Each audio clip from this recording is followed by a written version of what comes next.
Assalamualaikum warahmatullahi wabarakatuh. Bagaimana kabarnya hari ini? Semoga kita semua dalam keadaan sehat walafiat ya. Dan kita juga selalu dalam lindungan Allah Subhanahu wa taala sehingga kita bisa menyelesaikan apa yang akan kita kerjakan hari ini dan seterusnya. Jadi untuk pertemuan kali ini kita akan membahas materi kebutuhan dan jenis-jenisnya. Tapi sebelum ke materi, kalian perlu ketahui ada kompetensi dasar dan indikator yang harus tercapai setelah pembelajaran ini selesai.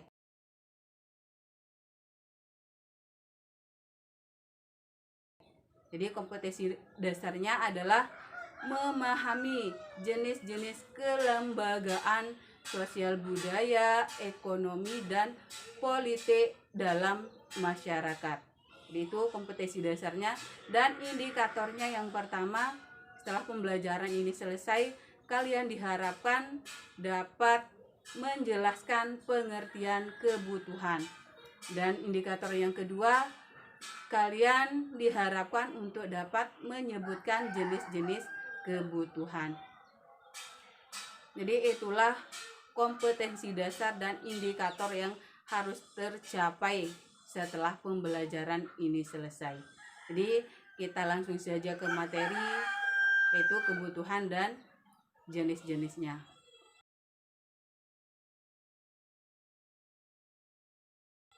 Kebutuhan menjadi hal yang tidak terpisahkan dalam kehidupan manusia. Jadi tahukah kalian apa itu kebutuhan?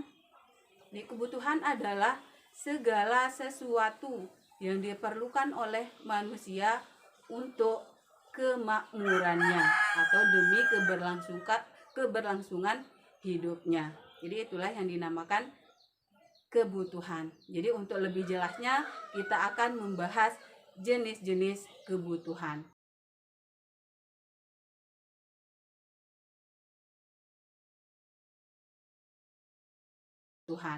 Jadi jenis-jenis kebutuhan itu terbagi menjadi 4 bagian. Yang pertama ada kebutuhan menurut intensitasnya, terbagi menjadi 2, yaitu ada kebutuhan primer dan terbagi menjadi 3, yaitu ada kebutuhan primer, sekunder, dan tersier. Dan yang kedua ada kebutuhan menurut sifatnya, itu terbagi menjadi 2, yaitu ada kebutuhan jasmani dan kebutuhan rohani. Dan yang ketiga ada kebutuhan menurut waktunya, terbagi juga menjadi 2, yaitu ada kebutuhan sekarang dan kebutuhan yang akan datang.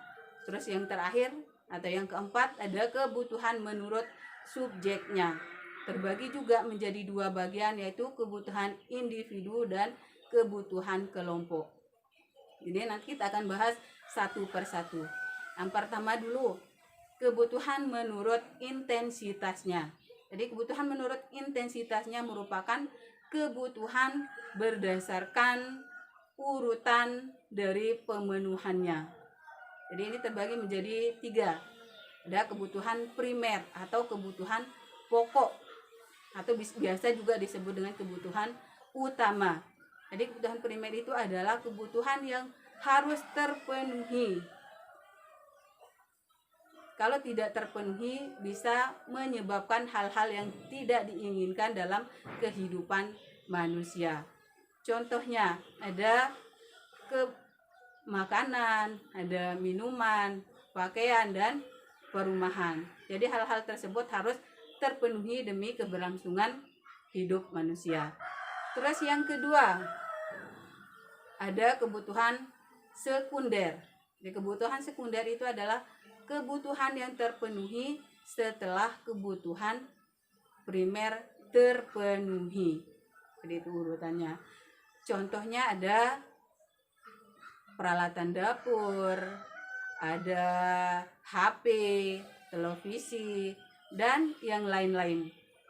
Terus yang ketiga ada kebutuhan tersier. Jadi kebutuhan tersier itu adalah kebutuhan akan barang mewah. Contohnya ada mobil mewah, ada perhiasan, ada jam tangan yang terbuat dari emas, atau yang lain-lain, hal-hal yang berbau mewah. Tetapi tingkatan antara seseorang dengan orang lain itu berbeda-beda, tingkatan sekunder dan tersiernya, tergantung dari keadaan ekonomi seseorang. Bagi orang yang ekonominya tinggi, kalau masalah sepeda motor itu bukan adalah hal-hal yang biasa, jadi bukan barang mewah untuk sebagian orang. Tetapi kalau bagi kita yang perekonomian jadi masih menengah ke bawah, itu merupakan barang yang mewah. Jadi itulah yang berkaitan dengan kebutuhan menurut intensitasnya. Terus kita lanjutkan yang kedua, yaitu kebutuhan menurut sifatnya. Jadi kebutuhan menurut sifatnya ini kan terbagi menjadi dua, yaitu ada kebutuhan jasmani dan kebutuhan rohani. Jadi kebutuhan jasmani itu adalah kebutuhan yang diperlukan oleh badan raga kita. Jadi apabila kita mau badan kita sehat, kita harus makan makanan yang sehat, harus minum vitamin, susu, dan lain-lain. Jadi itu termasuk kebutuhan jasmani. Jadi ada makanan, ada vitamin, jadi pakaian supaya tampil cantik atau ganteng. Jadi kita membutuhkan pakaian. Terus yang kedua ada kebutuhan rohani. Kebutuhan rohani itu adalah kebutuhan yang berkaitan dengan batin, jiwa kita. Supaya batin kita atau hati kita tenang, apa yang diperlukan? Itu kita mungkin membutuhkan ibadah supaya jiwa kita tenang. Kita membutuhkan rekreasi, membutuhkan kasih sayang, dan yang lain-lain. Terus yang ketiga ada kebutuhan menurut waktunya. Jadi menurut waktunya ini juga terbagi menjadi dua bagian, yaitu ada kebutuhan sekarang dan kebutuhan yang akan datang. Kebutuhan sekarang adalah kebutuhan yang harus terpenuhi saat ini juga. Jadi tidak bisa ditunda-tunda, harus terpenuhi sekarang juga. Contohnya obat-obatan bagi orang yang sakit. Jadi orang sakit itu tidak bisa ditunda, kebutuhan akan obat itu harus terpenuhi pada saat dia sakit. Terus pada saat kita lapar, apa yang kita butuhkan? Yaitu makanan. Atau kalau kita haus, kita membutuhkan minuman. Jadi itu contoh-contoh dari kebutuhan sekarang. Terus yang selanjutnya ada kebutuhan yang akan datang. Jadi kebutuhan yang akan datang itu adalah kebutuhan yang pemenuhannya untuk masa depan. Jadi bisa ditunda. Contohnya menabung untuk masa depan. Jadi kalau punya uang banyak, kita tabung di bank atau mungkin di tempat yang lain. Atau ikut asuransi jiwa apabila terjadi kecelakaan atau apa. Nanti kalau ada kecelakaan seperti itu, nanti akan diberikan bantuan oleh pihak asuransi. Jadi itulah yang berkaitan dengan kebutuhan menurut waktunya. Dan yang terakhir ada kebutuhan menurut subjeknya.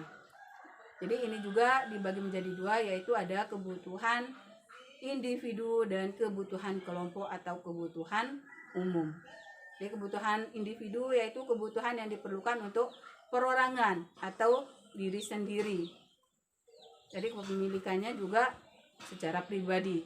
Contohnya ya pakaian, HP itu adalah milik pribadi kita. Atau mungkin bagi seorang petani apa yang diperlukan? Itu mungkin traktor, cangkul, dan peralatan-peralatan untuk pertanian. Dan sebagai dokter apa yang diperlukan? Jadi alat-alat kedokteran.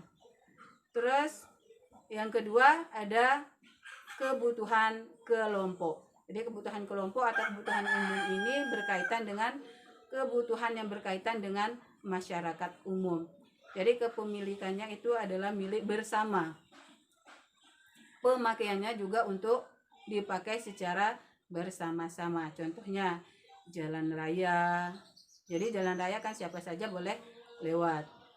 Terus rumah sakit, sekolah, tempat-tempat ibadah, dan yang lain-lain. Jadi nanti kalian bisa menyebutkan contoh-contoh dari kebutuhan-kebutuhan tersebut. Jadi untuk pertemuan kali ini kita akhiri sampai di sini. Assalamualaikum warahmatullahi wabarakatuh.